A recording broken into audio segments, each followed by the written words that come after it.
যুক্তরাষ্ট্রের ফ্লোরিডায় উচ্চশিক্ষার রঙিন স্বপ্ন নিয়ে পাড়ি জমিয়েছিলেন জামিল আহমেদ লিমন ও নাহিদা সুলতানা বৃষ্টি। ইউনিভার্সিটি অফ সাউথ ফ্লোরিডার ক্যাম্পাসে তাদের পদচারণা ছিল উজ্জ্বল ভবিষ্যতের হাতছানি। কিন্তু সেই স্বপ্ন ধূলিসাৎ হয়ে গেল এক বীভৎস বিশ্বাসঘাতকতায়। যে রুমমেটের সাথে নিরাপদ আশ্রয়ের আশায় ঘর ভাগাভাগি করেছিলেন, সেই রুমমেট হিসামি হয়ে উঠল যমদূত।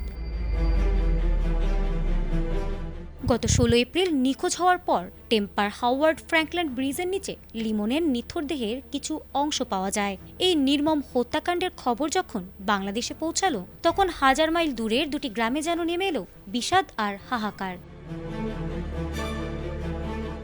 জামালপুরের মাদারগঞ্জের লালডোবা গ্রামে লিমনের বাড়িতে এখন শুধু গুমোট নীরবতা। লিমনের মা বাবা বারবার মূর্ছা যাচ্ছেন, তাদের কান্নায় আকাশ বাতাস ভারী হয়ে উঠছে। আত্মীয় স্বজন ও গ্রামবাসীরা স্তব্ধ। সবার মনে একটাই প্রশ্ন, যে ছেলে কখনো কারো ক্ষতি করেনি, তাকে কেন এভাবে প্রাণ দিতে হলো?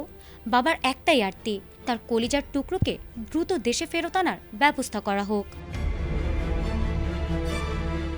অন্যদিকে মাদারীপুর সদরের চরগোবিন্দপুর গ্রামে বৃষ্টির বাড়িতে পরিস্থিতি আরও করুণ। বৃষ্টির দেহের খণ্ডাংশ মেলায় পরিবারটি এক যন্ত্রণাদায়ক অনিশ্চয়তার মধ্যে আছে। মেয়ের কোনো স্মৃতিই যেন বাবা মাকে শান্ত করতে পারছে না। মা বিলাপ করছেন, বৃষ্টির কি তবে কবরটাও হবে না? গ্রামের মানুষ জড়ো হয়ে সান্ত্বনা দেওয়ার ভাষা হারিয়ে ফেলেছে। মেধাবী মেয়েটির এমন অকাল ও রহস্যময় বিদায় পুরো গ্রামকে এক গভীর বিষাদে ডুবিয়ে দিয়েছে।